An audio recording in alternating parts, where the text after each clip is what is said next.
talked about the long history between the bank and Al and Insight News.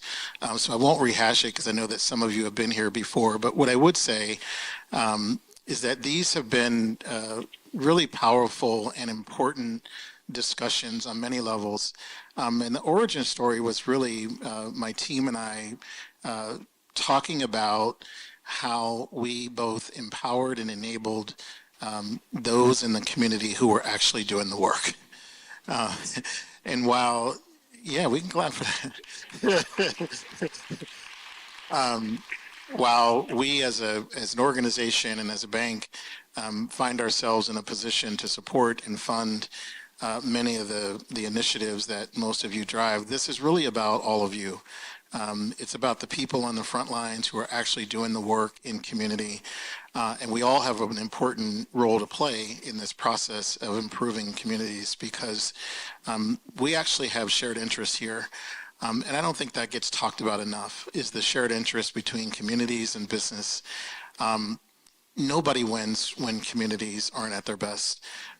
It's in everybody's best interest to have communities that are vital, that are thriving, that are economically prosperous. It's not only good for the people in that community, but it's good for business. It's actually good for businesses as well. And we don't have enough opportunities to come together and get in a room, talk about what those shared interests are. We're on the same team. And what makes this important for U.S. Bank is a couple of things. There are three really important reasons why we do this. Number one is just bringing transparency to the work, to the things that we support, to the things that we think work and are working to produce results. And so we want to put a spotlight on those leaders and those organizations who are doing the incredible work that is producing outcomes. The second thing is U.S. Bank has been in this community for 3 decades. That branch down the street on West Broadway has been there for 33 years. So we've been here and we're not going anywhere. And so it is, we're your neighbors, and it's important for us to restate the importance of how long we've been here. Al always tells the story as we were the first advertiser in Insight News. It's a whole nother story that, but it's important. It's an important flex, y'all. So we're here and we're not going anywhere. And then the third thing that I think is really important is that none of us can do this alone. In terms of the support from the business community, U.S. Bank can't be the only one. I know we're not, but it's also sort of a call for other organizations to step into this space as well.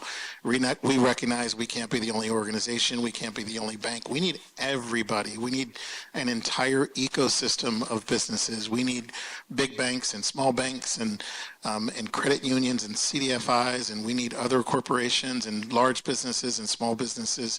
We all have to have a shared agenda around driving outcomes. And so we find ourselves in a position where we can be a catalyst, and that's important, but it's also important that we invite others into this space as well. I'm going to be quiet because this is really a conversation between Al, and he's going to introduce Sondra in a minute, but I did want to also just mention our partnership with NAS and Wealth Builds. Such an important initiative, and obviously the work that NAS has done has not only gotten the appropriate level of local recognition for the incredible work that that team is doing, but also the national recognition that it deserves. We are so proud and privileged to be one of, if not the one of the early funders of Wealth Builds to the tune of about $1.5 million to help that program for children and families on their journey towards wealth building and starting that process early for kids. And so I know we have a number of members from the NAS community, some families. I just want to say welcome to you. We're so glad you're here.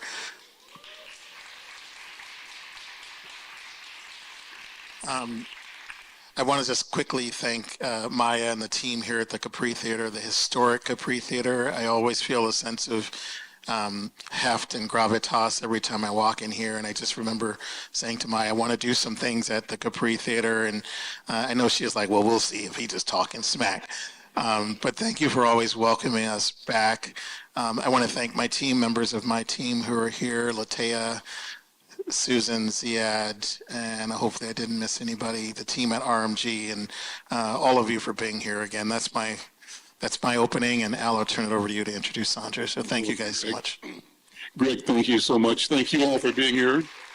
And Greg, you mentioned the origination story. I'm always proud to tell people that the very first ad in Insight, when it was a magazine, we launched in 1974, was bought by John Warder. John Warder was the president of First Plymouth Bank, which was the bank's entry into the near North Side, and not Broadway, but Plymouth Avenue. And it was a landmark institution.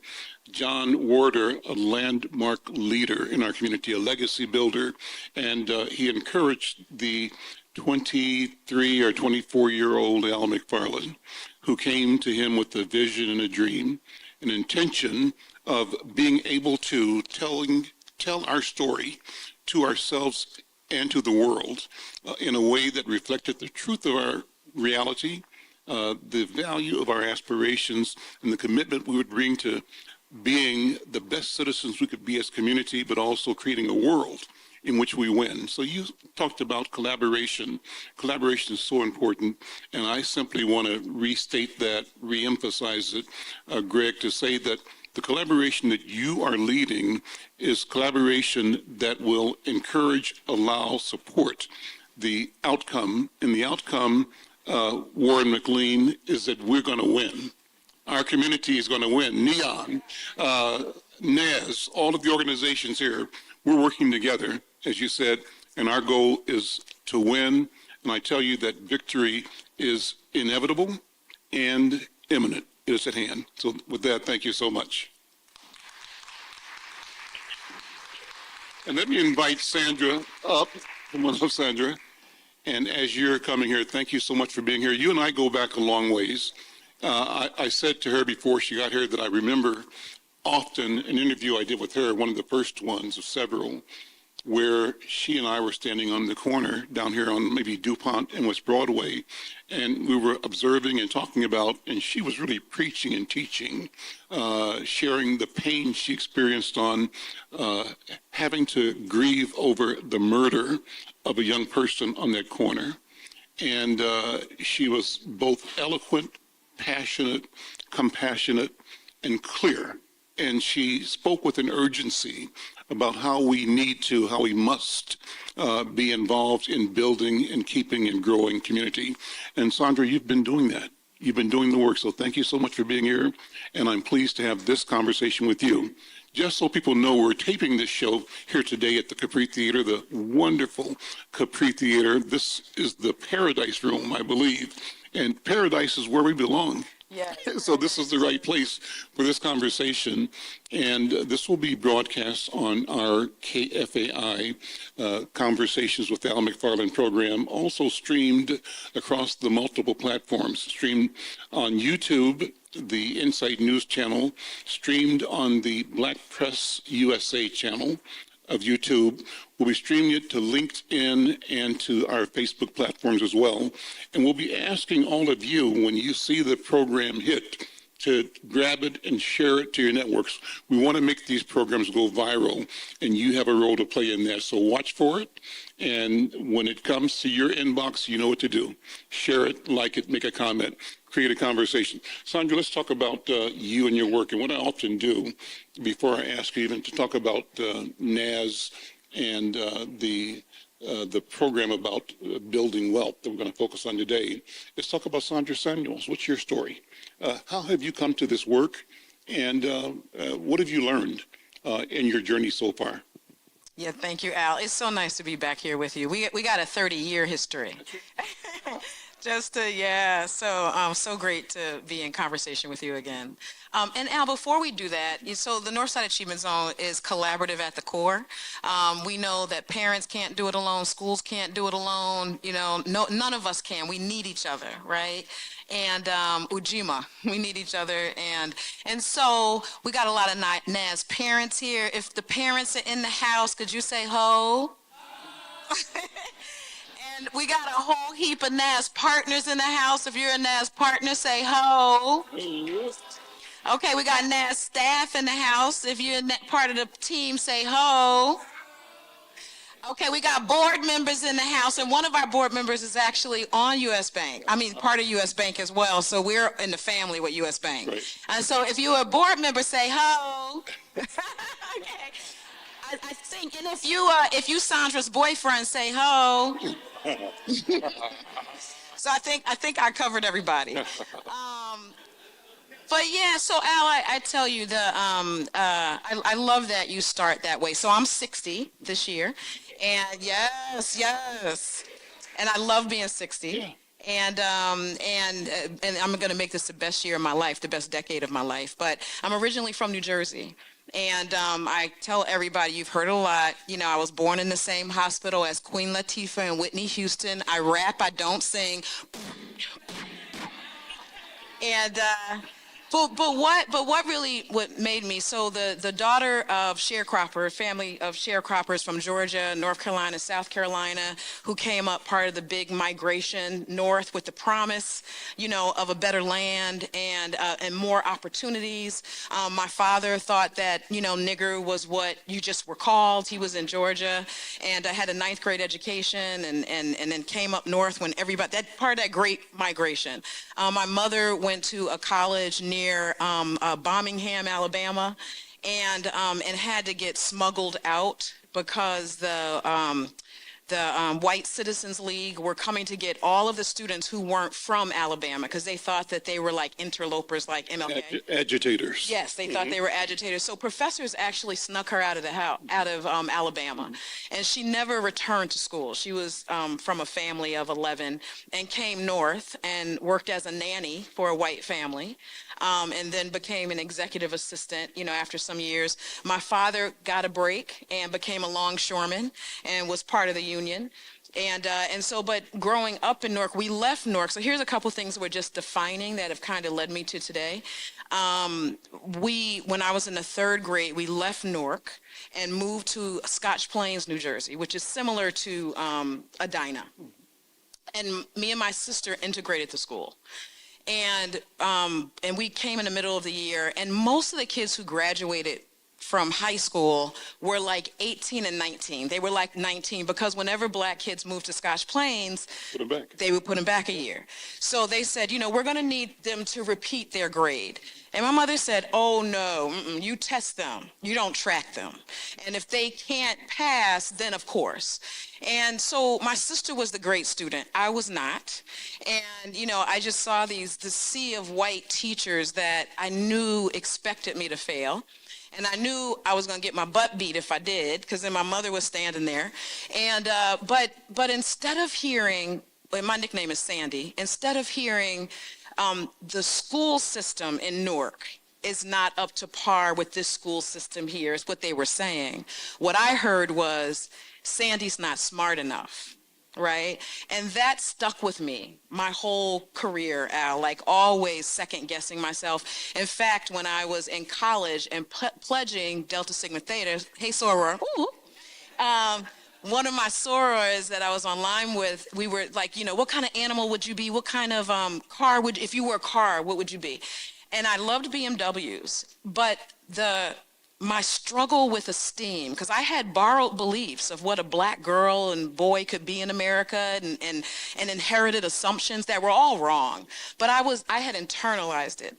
And I remember saying to her, oh, I would be a low series BMW. Right. And she was like, what? Why would you say low series? And I was surprised that she was surprised. And it was in her reaction that I knew I shouldn't have said that. Right?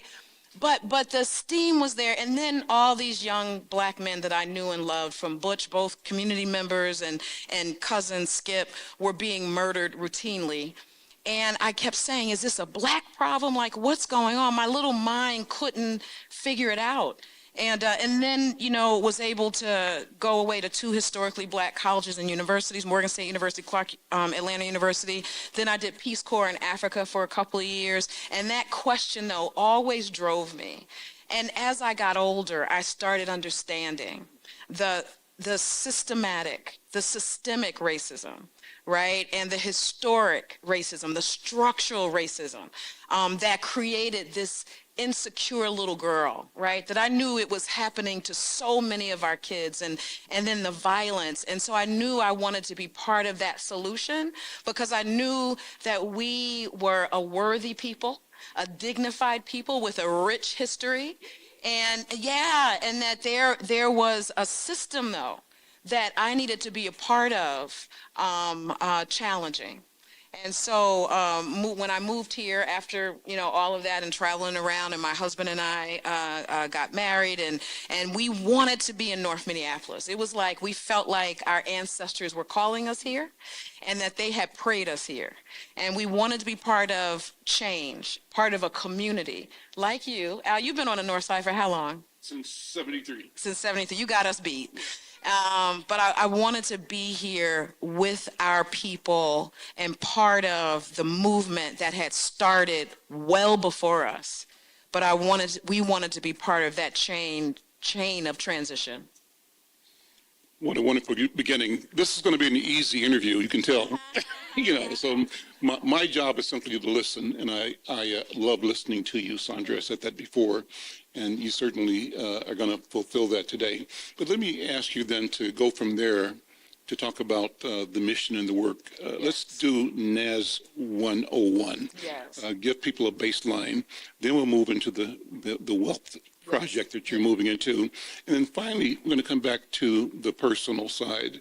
I like to, you've mentioned your mom and your dad. You mentioned having worked in Africa. I want to talk about your sense of continuity, your sense of legacy, of history, how all of that feeds into how you assemble the world itself. Yeah. What kind of world are you creating for the NAS families, for the scholars, for the children? What are they going to inherit, and what are they going to build, and where does that come from? So that's going to be the arc of this conversation. Yes. Let's do NAS 101. Yeah, NAS 101. Okay, so we're in our 15th year of the Northside Achievement Zone. Yes.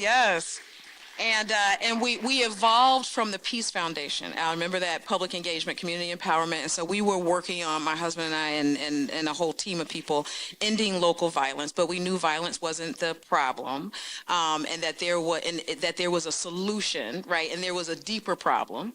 And that as we stood in the problem, the answers would come. And so it became really clear that, because most of the young people who were murdered and many who had done the murdering, not all, but had poor academic outcomes and had a lot of family challenges, right? Because we did vigils, so we got to talk. And amazing people, but who needed to be part of a strong community. And so when we heard about the Harlem Children's Zone, in New York, place-based strategy. They have like 10,000 kids, $100 million budget, 2,000 employees. They have thousands of kids who have gone away to four-year colleges and come back, and now they're working in the Harlem Children's Zone. And the whole idea is that that low-income children should get the same thing that middle and upper income kids do, that's what a community does, that we create this nurturing place for them. And so McKnight Foundation asked us if we were interested, because some folks from Minneapolis had gone out, and our community of workforce partners, school educational partners, early childhood, K through 12, colleges, all of them said, housing, career, said, yes, let's do it. We're not Harlem, but we have a vision for North Minneapolis too. And so this was a joint vision, Al, not just mine. And so we started building, like, how do you do this, this wraparound, this ecosystem of support surrounding children at the center, and we call all our babies scholars. How do we create this ecosystem and a net so tight that they can't fall through, and that we secure their future, right? And work with their parents, and their parents, the parents are the engine of all this work. I mean, we wouldn't be doing this if it wasn't for them, and they're doing a lot of leadership. So anyway, we applied for a Obama grant. We received $28 million for 5 years in 2011 to build up the work. We went from a $1 million organization to like a $6 million organization overnight. And many of the communities like ours from around the nation no longer exist. Some do, but we have had staying power here in North Minneapolis. And so our mission is to create a culture of achievement in North Minneapolis where we create generational wealth and all of our children are successful in school and in life. And that we do that through this ecosystem of support. And today we have about 59 employees. We have about 1,000 families, about 2,500 scholars, and we have put millions and millions of dollars into this community in terms of salary. Like half of our staff, more than half, work on the North Side, right, team? I'm sorry, live on the North Side. And so we've put a lot of money back into this community, millions of dollars in early childhood scholarships, because the whole idea, Al, is for NAS is that our strategic pathways to opportunities is human capital, so a great education, and that includes financial education, and then social capital, right? Being in the right networks, right? Sitting next to a young person whose parent could get you a job when you graduate, like what happens with many of our children here. And then financial capital. That's where Wealth Bills comes in. And that's only the last couple of years. And I do want to thank U.S. Bank for being the first organization to say we believe in that model and to fund it to the tune of 6 figures. And just so grateful to them. So thank you so much. Let me say that this is community, this is family, and you all can talk back. If you like something, say it. Shout it out. If you don't like it, say that too. Yes. But we're all here as family, having a family conversation. So we're going to be ourselves. Yes. You be yourself. And we're all going to be who we're supposed to be. So this is a place where we can be together and be real. So community is the key. Yes. Being together and learning how to be together and to learn how to see ourselves expansively, to not be siloed. Yes. The power of the vision of NAS, from my point of view, is the notion that we have an obligation to think expansively and to look at all of the elements of what it takes to be an individual, a sister, brother, yes, mother, father, child, a neighbor, and all that adding up to being community, all of that adding up to developing a sense of purpose, a sense of mission, a sense of not having to apologize. You described a situation where you were underselling yourself. Yeah. You were choosing to describe yourself from a deficit mode. Yes. You kind of wanted to be a BMW, right, but you were a low-end right, BMW, right? Right. And so how do we combat that kind of pervasive and immersive dampening of our potential and of our vision? We don't see ourselves as masters of the universe, Right. but we must change that. Gotta change. And I believe that's what you're doing. Talk about that. How does that show up in how you interact with parents, their children, their neighbors, your employees?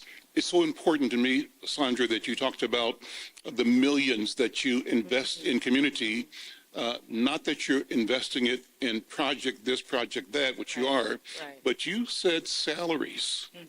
People are getting paychecks, and they're buying homes and buying cars and sending their kids off to college. So that's the economy. That's the economy. And I'll stop with this. I tell people that one of the things we need to do, my grandma in Kansas City said to me, Al, boy, mind your business. Mind your business, right? And so what does that mean in 2026 or 2015? It means my education is my business. Amen. Let's look at the process, the institution, the systems of education as businesses and see where our power and profit lie, where our building of wealth can come from the institutions, from minding our business. If our business is health, North Minneapolis is known as ground zero for all of the health disparities that we decry. But we can turn that around to a plan of action and work that we benefit from by bringing solutions and having that investment reward us. Talk about that. Yeah, Al, I can listen to you talk all day long. I mean, it's so powerful, Al. But yeah, there's a education reformer out of Chicago, deceased now, named John Dewey, and he was quoted as saying, what the best and brightest parent wants for his or her own child, that must the community want for all its children. Anything less is naive and unlovely and destroys our democracy. And so, Al, it's just, we want what everybody wants for their children, right? And like, we want them to succeed and to flourish. And we know they've all been born with purpose. And sometimes poverty gets in the way. Sometimes, again, the borrowed beliefs we get from America about what we're capable of or not capable of, that and sometimes I think, I know a lot of us are pretending that we are confident. You grow into that. I'm sorry, you grow into it. And so it takes us being together and working together on a mission. And for the Northside Achievement Zone, our mission are our children and their success, right? For us, it's like that is, we say, one of our mantras at NAS is that we're powering purpose and potential. Right? That we want to be the engine behind that. We want to help our children know how wonderful they are. I tell you, one of the things that I think about, and my children have done well. I have one is in London. She graduated from the London School of Education, Northsider. The other one is a voice actor living in LA with their own business, and so they've done really well. But I know the one thing that I wish I had done differently is taught them how to talk to themselves and how to challenge those thoughts that come into their head around who they are, what their identity is. So we're creating identity on the North Side, right? And in fact, Al, it starts when they're babies. So we have this pre-birth to profession pipeline that we're focused on. And so pre-birth, we got doulas working with our moms and dads, home visitors, and then we're working with the K through 12 schools, and we have after school programs, and then we're working with workforce organizations, and even our teens at Cookie Cart and so on. And then we have a whole host of family education classes. And we have facilitators here. Some of our moms became facilitators and actually teach other parents. And also this doing away with borrowed beliefs and it's not just it's not creating our own story. We're standing on story, powerful story. But we have to, in every generation, we've got to move that forward. We've got to make sure it's not forgotten. So when a family joins NAS and they go through our college-bound babies class, thank you, facilitator. One of the first things they get is a 12-week parenting education class for parents who have children 0 to 3. One of the first things that they get, or at graduation, and we have a graduation coming up, is, Al, can you hold that up while I talk? They get this T-shirt that says college graduate. And that's the year that our youngest scholar will graduate from a 4-year college, right? 2048? Yeah, 2048. And it's like, Al, when you look at a baby and say, and they're wearing this T-shirt, and at one point, many of our parents, even if they have 4 kids, they would be like, okay, so Jamal graduating in 2048, and let's see, and Aaliyah is graduating in 2040. Like, they knew the dates. Like when you start naming what your future's gonna be, it can't not happen. And so education is core for us. That's what we're building on, Al. And so when you talk about like how we do this, a child understanding their innate efficacy around their intelligence is critical. And when schools aren't working, when the educational system is not working for them, and it is failing them, again, like me, I didn't hear that school isn't working. I heard you're not working. Right. You're not smart enough. Right. That's the message we're sending them. And so we're working and doing whatever it takes to do high dosage tutoring out, because we know that works for middle class families. We're like doubling down on that. We have one of our tutoring partners here, Julia from Serve Men, but we're doubling down on it at the schools, making sure that after school programming has that educational component. And we've done millions of dollars in early childhood scholarships so that our families can go to high quality early learning centers. Got some of those partners in here too, because they've got to start off strong, right, when they go to kindergarten. And so we have that whole pipeline, and then the parenting classes, the policy, but now with the money. So can I jump to the wealth bills? So what we know and this is in partnership with Harlem Children's Zone in New York, and they are expanding this to 10 cities, and Harlem has had mad success. And we were chosen as one of the 2 first cities that they were expanding in. It's a $12 million initiative, and Harlem Children's Zone is investing $6 million in that. And again, our first local investor was U.S. Bank. And what that means is we're building on the education pipeline, making sure our children get a solid pre-K through college education. But then on top of that, the human capital, social capital, financial capital, we're doing financial literacy and education, and then also the asset boost. Because what all the data says, Al, and we're doing $1,500 college scholarships, college savings accounts, and we got a couple of our moms who they have those, yes. And then we're doing $10,000 investment accounts that are being invested in New York by Black money managers. And these are all for scholars who are kindergarten through 8th grade. They have to go to one of our schools or early childhood centers, because one of the data points for the way NAS is working is that more NAS is better. So a parent in our schools, living on the north side, doing family academy classes, and the scholar going to one of our after school programs, they just do better. The more you give, the more you get. Absolutely. Yeah. And so the $10,000 that's being invested, and we have 500 of those, and we've given out over $1 million right now in those accounts. But the young person can't touch it until they're 25. And they can only use it on asset building things. And they can even go through, and they don't have to take it out at 25. Have any of those come to fruition yet? No, because we just started. Okay, yeah, we're like in our second year. Okay. And they can't, and we're giving them, we started with kindergartners, first and second graders, and they can only they can only use it for a house, going back to school, starting a business. But what must it feel like for a 5-year-old to know that he or she has an account with $500 or $1,000 or $10,000 in it? Both. 500 and then 10,000. And 10,000. So that's got to be a powerful idea for a child who doesn't, in general, have the conversation about money in her or his environment.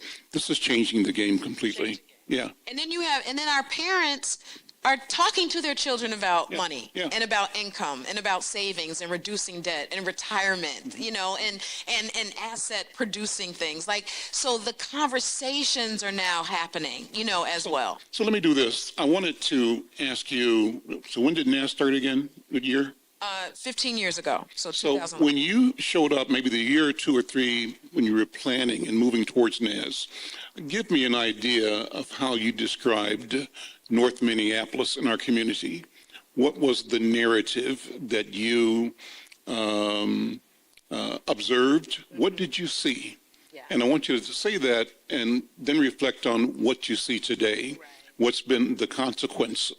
Yeah. How what you saw motivated your direction to create NAS and the opportunity, how that's evolved. You've discussed it already, but you can go into more. Yeah. And where do we stand now? And obviously the end question is, where do we go in the future? Right. And we're on that track with the whole notion of the Wealth Build Initiative. Yeah. So go ahead. Yeah, I would say, all of our families, all the residents of North Minneapolis, and I don't care what the behavior is, are beautiful and powerful and have so much, potential, and just everybody has a purpose. So you're saying that, but the public persona No, of our absolutely. community at that time No, was right. that North Minneapolis was a hellhole, Exactly. a place Exactly. that was falling apart and Exactly. out of control, and the kids out of control.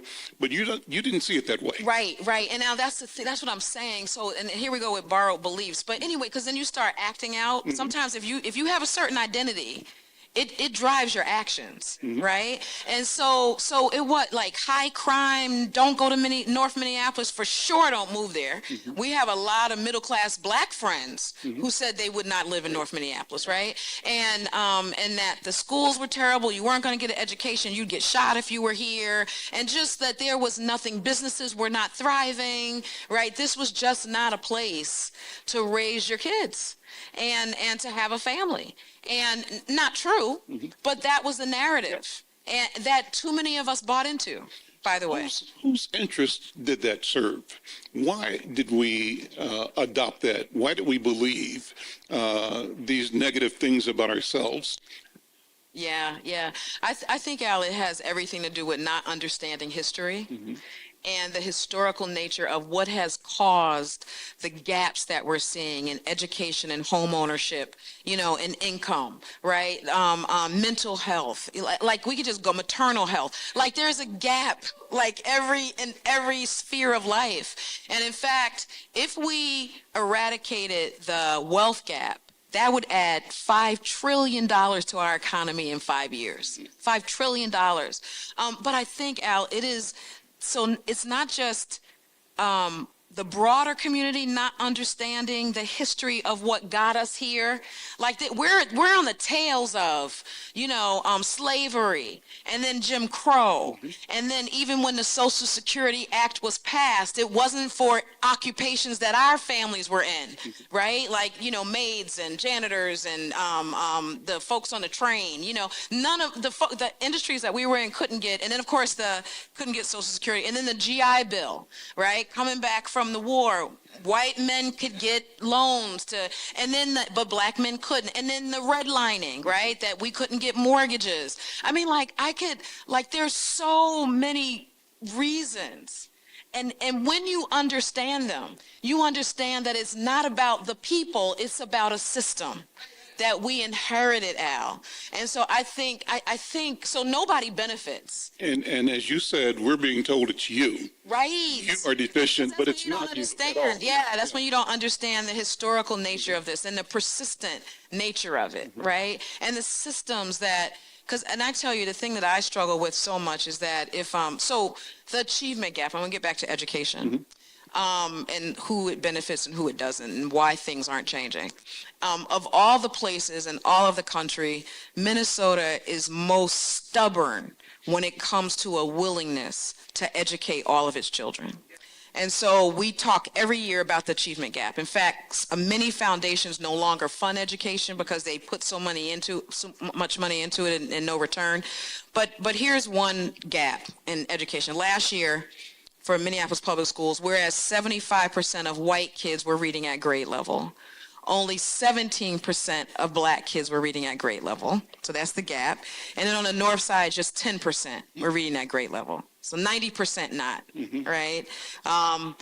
If white kids in this state, if only 10% were reading at grade level, this would be done. It would be a problem. It would be overdone, finished. Right? But and there are so many things that we could change to make the education work for all, make the economy work for all, that we have been unwilling to do, Al, because it benefits the adults. Kids don't vote, right? And then white kids are doing okay. So then what you hear is, well, it's not our system, it's those kids. So those other people's kids. And that's the thing, Al, that we have to keep working on to really transform this state. And we're called to, those of us in North Minneapolis, we're called to be change makers, not just here, Al, but I think God has called us. I think black people in general, but God has called us to really with all of our struggles, with understanding what it feels like to not be believed in, to have all the things come against you. We should be the most loving, the most understanding, and the most persistent, and leaders of making sure justice happens everywhere for everyone. And so we have a calling, and we were made for these times, and we are in Minneapolis for a reason today. Mm-hmm. Life at its longest is brief, mm-hmm. And we're here. Why? And Al, you were saying it earlier, like it's here to do the thing. We're here to do the thing. Yeah. So I love that you talked about wrapping around the life of a child before the child is born. Yes. And you're talking about sort of some broad, systemic, statistical situations that place us where we are at disadvantage, but you're also talking about despite that. Yes. Yes. That notwithstanding, we continue to rise, and that you have a different story to tell. Yes. You said we were at the tail end of slavery, and that in a sense, as a community, we're at the tail end of the nation's sense of self. Yeah. That's from their point of view. Yeah. But from our point of view, we remain, and we always have been, the center of hope, of truth, and democracy. Yes. And I think that we simply have to change the conversation to talk to each other, to our children, about the glorious work that we've done, the power that we've demonstrated in our ability to withstand the impossible, the effort to eradicate current efforts to erase our history and our presence. Yes. It's not going to work. Not going to work. We're going to be here. We're going to be here, right?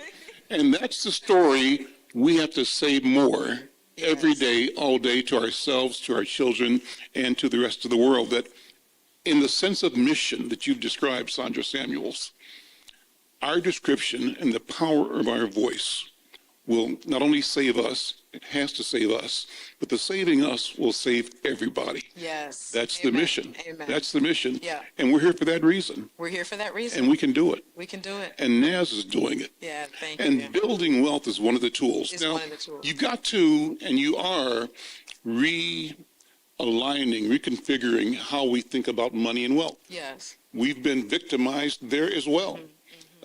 Number one, been made to feel afraid of budgeting, of discussing money, discussing finances, believing that finance was somebody else's business and somebody else's domain, but that it's okay for us to be locked in poverty. It is not okay. It's not. That's not who we are. And so you are creating pathways now to change the narrative, change the perception, change the outcomes. And the outcomes you are working on are ones that allow us to be our true selves. Yes. Go from there. Yeah, and I want to acknowledge too, there's a lot of, that's the thing. I see this movement of so many Black folks talking about wealth now, mm-hmm. right? Not just income, mm-hmm. and what it looks like to have wealth, and how you get it, retain it, grow it, and also how you remain a good person, because mm-hmm. there's a lot of crazy people with money. And so one of the people, is Kenya McKnight still here? Yeah, there go Kenya. Kenya is my inspiration. She started the Black Women's Wealth Alliance. Kenya's my cousin. Oh yeah, okay, cousin, inspiration. That's right, yeah. Right? And so, has Zara here, and just doing incredible things. But she was one of the first ones I heard really talking about, mm-hmm. like, we got to talk about wealth. Mm-hmm. We have to talk about what that means in terms of our community and not be afraid of the conversation. And even when you hear her talk about it, it does feel like, of course. Why of course, Kenya? we can all do this. And that's what we are working on at NAS, Al, is through the financial education, through internships, apprenticeships, mentorship. Another thing we're partnering with U.S. Bank on is they have an online curriculum for kids called Greenlight. So that's being used at Ascension, where they're, talking about savings and piggy banks and investment. And we have an investment club at Camden High. We're going to be expanding that, where kids are actually investing money. We do a deposit day at another partner bank, and we're going to have another one coming up, that everybody comes into the bank, and because we want people to get comfortable with being in the institution, with opening accounts. That's right. And with the college savings accounts, we also incentivize that. When a family comes to a financial literacy class, they get a stipend, they get an incentive. When coming to opening up an account, they'll get an incentive. We have done one-to-one matches with families who were in a savings program. So we've had a universal guaranteed income pilot where 11 families received $15,000 over 18 months, right? And we hope to continue that, because what we're seeing around the country is that when you bundle capital for communities that have been left out of the American wealth, that it changes the trajectory. Like, the research is proving it out. Like, if a child has even $500 in a college savings account, they are 5 times more likely to graduate college. Right, just $100, right? And so we have a vision on a policy level that the city of Minneapolis would start having college savings accounts for every child born in this city. They do it in St. Paul. That's right, yeah. And then baby bonds. So baby bonds are basically, they're like, you've heard of Trump accounts. But baby bonds, every baby, and Vermont is one state that are just killing it. I was on a Zoom yesterday with the treasurer of Vermont and a bunch of other organizations, but they're doing baby bonds. They're doing baby bonds, I think, in like 20 other states. But there's an account that is invested in for children, and the same thing with the Youth Opportunity Fund that I was mentioning.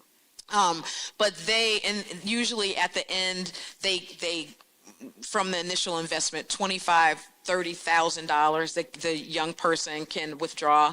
Ours is they can't do it until 25. Baby bonds is 18. And so because we need a policy move as well. So, everything can't happen on the ground. We actually need policies to change, right, to unleash capital, to really make right the wrongs of the past, so that our community can succeed with our initiative, and our action, but also with systems that are equitable, unlike has been the case so far. How many families are you dealing with NAS and with the new Build Wealth program, the Wealth Build program? I think, if I remember correctly, when NAS was created, you picked out a geography of X number of blocks and it had X number of people. Talk about that again. Now that translates into both the scholars and the children and families that are part of the project going forward. Yeah. So we did have a geographic location of a certain number of blocks. It didn't work right away. It didn't work because you'd be in a school and it's like, okay, so Jaquan gets to be in NAS because he lives across West Broadway on the south side. But, Amelia doesn't, and she lives on the south side, but they're in the same classroom, all on the north side. So we scrapped that like a year in, Al, and now it's any family on the north side. Okay. And currently we're working with 1,000 families, about 2,500 scholars, 0 to 18. We're going to go up to 25, and we want to add in the next 4 years 3,000 more scholars. So right now about 2,500, but we want to hit that to create a real tipping point of who we're working with. Now all of those won't be wealth bills. Right now for wealth bills for the scholars, it's the 1,500 that would receive financial capital. But again, we want to have some policy moves that help us expand it to all the families that are in NAS. Okay. We're going to have questions in a few minutes. Before we do, let me pivot back to the original question I asked about who you are, Sondra, and whose shoulders you stand on. You mentioned your mother and your father, their stories, but you went to Africa. What did you learn about yourself in Africa? Have you done genealogy personally? Does it matter to you, your lineage? Talk about that if you would. Yeah. Wow, Al. So I was in Botswana, just north of South Africa, and it was a really crystallizing experience for me, and and there was such affinity, right? Like first of all, to be in the majority, like first of all, and I had my hair in a short natural, and so if I didn't talk, people didn't know I was American, right. and I just fit in. Right. And it just felt so good to be like in the majority and just like everything. And in fact, my team that I went over with, there were like 11 of us. I was the only African American in the group. And we used to have to go out in the village and speak Setswana. And all of the villagers would come up to me and say, "You're going to learn it fast." Which they were wrong now, but you're going to learn. But there was just this knowing. Yeah. Even and the cultural differences were real, Yeah. right? Yeah. But there was just this knowing, and I knew, and then I got a chance to go to Senegal and travel around, and I went to Gorée Island, and so it was. I was filled with so much pride, and just encouragement of, what is going to stop us? Yeah. If that didn't, Yeah, we can't be stopped. oh my gosh. You tell that story. I remember, Don, the first time I went to Jamaica, where my family, my mom and dad, my dad's side is from Jamaica, and Cuban born, but raised in Jamaica from before. And I discovered on a street corner in Kingston, my first day there, that as long as I kept my mouth shut, I like everybody else, right? But the minute I open my mouth up, they say, You're American. And the local story is that when my family moved from Kansas City, where I was born, to Worthington, Minnesota, my youngest brothers and sisters were all born there and grew up speaking Worthington, right? It's a different kind of language. Okay. Yeah. And when my father's job moved him back to Kansas City, they went back to our old neighborhood, a black neighborhood, where we spoke black. Yes. And my sisters and brothers discovered the same thing. You in the hallway at Central High School or whatever school you're at, and as long as you keep your mouth shut, you just flow in with the flow. Right. But the minute you say, "Hi, guys," everything stops. You're out. Now, empty your pockets. You don't belong here. Right. So the question is, learning something about who we are and seeing ourselves more globally. Yeah. My last comment here is that when I grew up in Kansas City, my mom and dad would say, "You can go to the alley, this block, don't cross that street." So my whole world was the neighborhood. I tell you now, because of my travel and because of my access to the world through the digisphere, through technology, now the world is my neighborhood. The world belongs to me. So how do we, and I'm asking you because I know you're doing this, encourage our children to see that they are the owners of existence itself? What do you think? What are the 5-year-olds that you're working with now thinking about the future?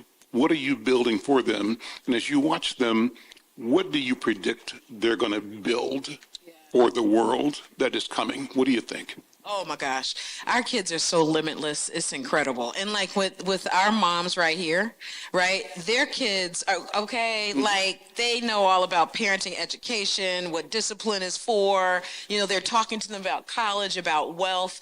I think what's happening on the north side is that there is a movement, right? Of parents, of adults who recognize that all of our children have purpose, Al, and we are pouring into them in that way.